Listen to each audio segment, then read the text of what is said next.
नमस्कार, दिन भर की बड़ी खबरों में आपका स्वागत है। मैं हूं शिवानी। आज की खबर में बात होगी, मोदी सरकार को लगा बड़ा झटका, चंद्रबाबू नायडू ने कर दी बड़ी मांग की। वहीं टाला गया सैनिक का शपथ ग्रहण, खट्टर और चौधरी ने किया खेला की, और हरियाणा की हार पर आज गुस्से में लाल हुए राहुल कर दी बड़ी घोषणा की। साथ ही नीतीश मोदी को एनडीए घटक मांझी ने दी बड़ी टेंशन की। वहीं अतिशी को केजरीवाल आवास में जाने नहीं दे रही बीजेपी, बंगला किया सील की। इधर यूपी में सपा का कांग्रेस के लिए बड़ा ऐलान, योगी के फूले हाथ पांव की।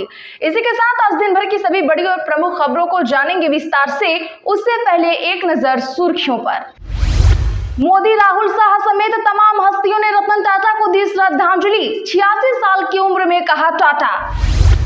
राहुल गांधी हरियाणा चुनाव में हार से नाराज, बोले नेताओं का इंटरेस्ट पार्टी से ऊपर रहा, फैक्ट फाइंडिंग कमेटी हार की वजह करेगी पता। उमर अब्दुल्ला दूसरी बार जम्मू कश्मीर के बनेंगे सीएम, विधायकों ने नेता चुना, कल दावा पेश करेंगे। 13 या 14 अक्टूबर को लेंगे शपथ।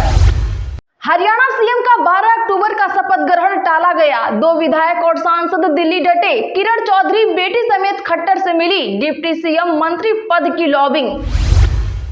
सीएम आवास से निकाले गए सामान के बीच बैठी अतिशी, फाइल पर किए साइन। एलजी ऑफिस बोला, दिल्ली में बंगला नंबर 6 मुख्यमंत्री का घर नहीं।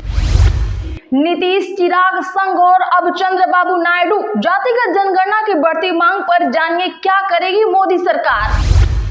झारखंड में 10 सीटों पर चुनाव लड़ने की तैयारी, मांझी एनडीए में चल रही है बात, चुनाव जरूर लड़ेंगे। तेज प्रताप पर बोले, और चूहा है तो भेज दीजिए। यूपी में सपा और कांग्रेस गठबंधन जारी रहेगा। हरियाणा में झटके के बाद अखिलेश यादव ने दिखाया बड़ा दिल। जनवरी 2025 के बाद जनगणना शुरू हो सकेगी, सीमाएं सील करने की रोक हटी। 31 दिसंबर तक राज्य बॉर्डर बदल सकते हैं। बिहार से हर साल 5 करोड़ लोग कर रहे पलायन, आंकड़े गिना, बोले तेजस्वी यादव। श्रमवीरों को हम देंगे काम। हिमाचल में दुकानों पर लगे सनातन सब्जी वाला पोस्टर, हिंदुओं से सामान खरीदने और मुसलमानों का बहिष्कार करने की अपील। देवभूमि संघर्ष समिति लगा रही है पोस्टर। जम्मू कश्मीर में 4 निर्दलीय विधायकों ने किया एनसी को सपोर्ट, बिना कांग्रेस के ही उमर अब्दुल्ला को मिला बहुमत। हरियाणा में हार के बाद कांग्रेस में मचा घमासान, शैलजा समर्थक बोले हमें हराया गया। गोगी ने कहा, शैलजा के अपमान से दलितों ने वोट नहीं दिए। केरला विधानसभा में देश में एक साथ चुनाव कराने के खिलाफ प्रस्ताव, विजयन सरकार ने कराया पारित। पैगंबर पर बोलते तो सिर तन से जुदा होता, भगवान राम हनुमान को मुसलमान बताने वाले शिक्षक जियाउद्दीन पर भड़के गिरिराज, देशद्रोह का चले मुकदमा। केदारनाथ उपचुनाव के लिए कांग्रेस ने शुरू किया सर्वे, पर्यवेक्षक रिपोर्ट के बाद होगा प्रत्याशी का ऐलान, महारा ने किया जीत का दावा।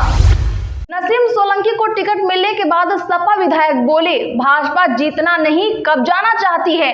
नशे का मंत्री शीशा मऊ जीतने की बात कर रहा।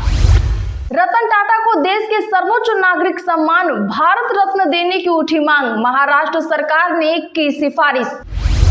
कोलकाता डॉक्टर कांड पर डॉक्टरों की भूख हड़ताल आज भी जारी, सरकार से मीटिंग रही बेनतीजा। मुर्शिदाबाद के दुर्गा पंडाल में पूर्व प्रिंसिपल को दिखाया महिषासुर।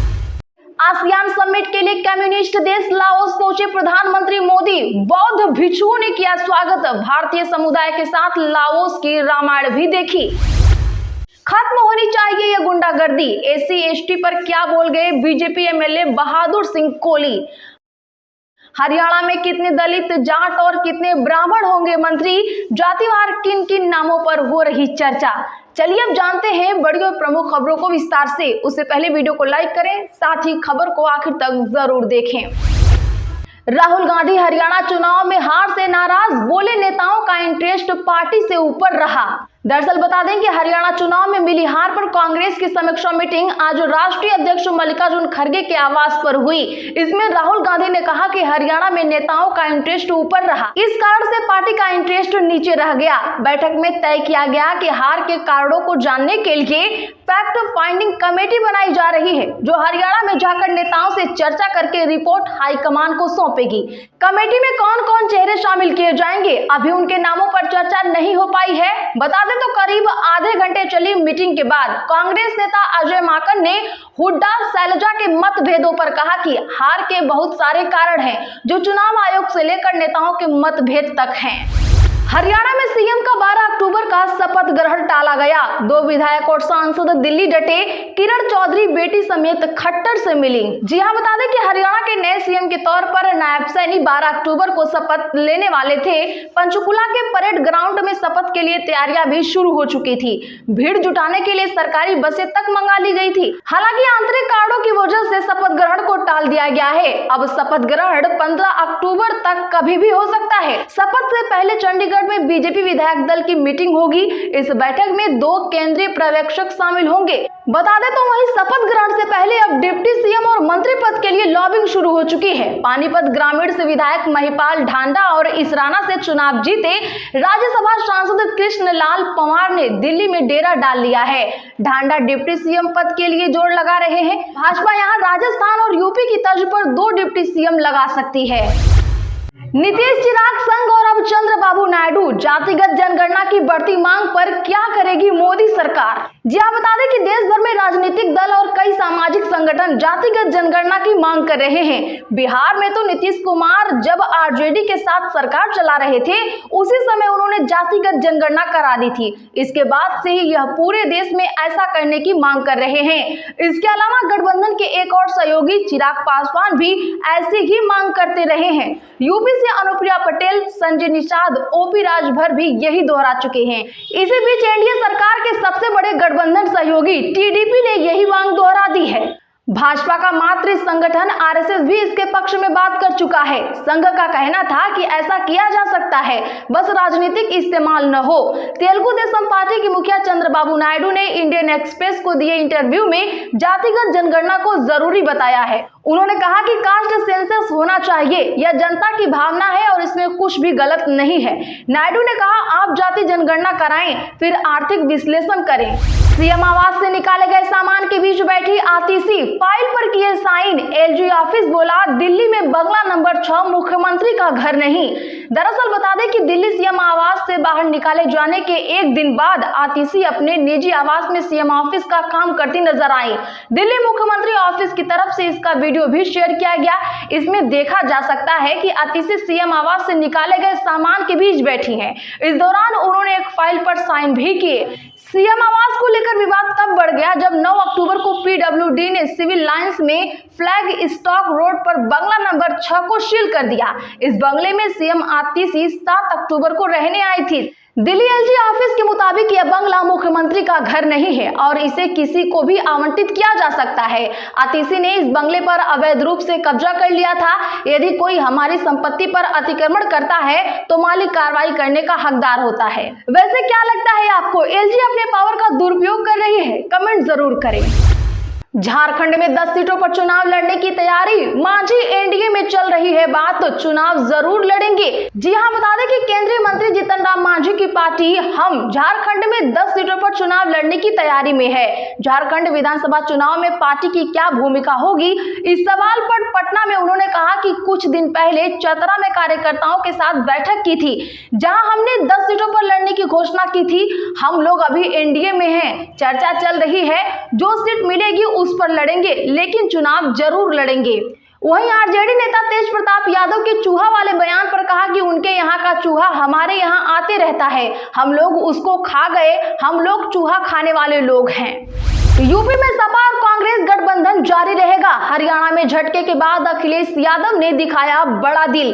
बता दें कि अखिलेश यादव ने समाजवादी पार्टी और कांग्रेस के बीच गठबंधन जारी रहने की बड़ी बात कही है। हरियाणा और जम्मू कश्मीर के चुनाव में कांग्रेस से सीट न मिलने के बाद भी सपा प्रमुख अखिलेश यादव यूपी में इस गठबंधन के साथ उपचुनाव में खड़े होने के लिए तैयार हैं। अखिलेश यादव ने सैफई में अपने पिता और सपा संस्थापक मुलायम सिंह यादव को श्रद्धांजलि देने के बाद कहा कि यूपी के आने वाले उपचुनाव के बारे में आज बहुत कुछ नहीं बोलना है। उन्होंने सपा कांग्रेस गठबंधन के बारे में स्पष्ट करते हुए कहा कि उत्तर प्रदेश में दोनों पार्टियों के बीच गठबंधन जारी रहेगा। दरअसल हाल ही में हुए हरियाणा और जम्मू कश्मीर के विधानसभा चुनावों से पहले सपा ने कांग्रेस से दोनों राज्यों में सीट की मांग की थी। जम्मू कश्मीर में 4 निर्दलीय विधायकों ने किया एनसी को सपोर्ट, बिना कांग्रेस के ही उमर अब्दुल्ला को मिला बहुमत। जी हां, बता दें कि जम्मू कश्मीर विधानसभा चुनाव में जीत कर आए 7 निर्दलीय विधायकों में से 4 ने नेशनल कॉन्फ्रेंस को समर्थन देने का फैसला किया है। इसके बाद उमर अब्दुल्ला की पार्टी ने बिना कांग्रेस की मदद के बहुमत का आंकड़ा हासिल कर लिया है। हालांकि कांग्रेस गठबंधन का हिस्सा है और सरकार में भी शामिल रहेगी। केंद्र शासित प्रदेश में बहुमत का आंकड़ा 46 है। जम्मू कश्मीर के नतीजों में नेशनल कॉन्फ्रेंस को 42 और कांग्रेस को 6 सीटें मिली थी।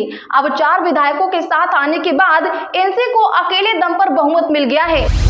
केरल विधानसभा में देश में एक साथ चुनाव कराने के खिलाफ प्रस्ताव विजन सरकार ने किया पारित। जी हां, बता दें कि केरल विधानसभा ने एक देश एक चुनाव के खिलाफ आज सर्वसम्मति से एक प्रस्ताव पारित किया।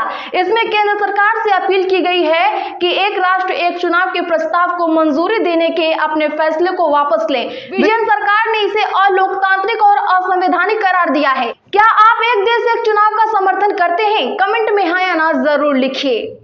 रतन टाटा को देश के सर्वोच्च नागरिक सम्मान भारत रत्न देने की उठी मांग, महाराष्ट्र सरकार ने की सिफारिश। जी हां, बता दें कि महाराष्ट्र मंत्रिमंडल ने दिवंगत रतन टाटा को देश के सर्वोच्च नागरिक सम्मान भारत रत्न देने की मांग को लेकर एक प्रस्ताव पारित किया है। प्रस्ताव में दिग्गज उद्योगपति रतन टाटा को भारत रत्न से सम्मानित करने की सिफारिश केंद्र सरकार से की गई मांग की है। दरअसल आज एक बैठक में महाराष्ट्र कैबिनेट में उद्योगपति रतन टाटा का नाम भारत रत्न पुरस्कार के लिए प्रस्तावित करने का फैसला किया है। क्या रतन टाटा जी को भारत रत्न मिलना चाहिए? कमेंट बॉक्स में जरूर बताएं। इसी के साथ आज की बड़ी खबरों में फिलहाल इतना ही। ऐसे ही रोज की बड़ी खबरों के लिए चैनल अभी सब्सक्राइब करें, बगल में घंटी के निशान को भी जरूर दबा लें।